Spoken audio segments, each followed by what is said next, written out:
Hello everyone, welcome back to the channel. In this video I'm going to walk you through an easy step-by-step guide on how to change EverWebinar thumbnail. So here's a simple workaround for that. But before we get started, make sure you subscribe to the channel because it really helps me out. So one of the easiest way for you to be able to change your EverWebinar thumbnail is to log into your EverWebinar account, then go to your webinar dashboard, then select the webinar you want to edit. Then from the left hand menu, click pages, then choose registration page or the page where the thumbnails appear.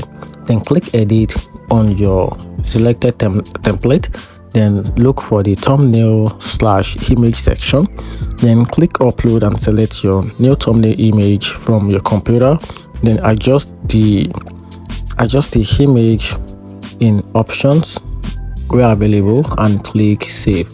And that's how you can easily add or change your thumbnail in EverWebinar. Hope you found the video helpful. Turn on the notification button and subscribe for more.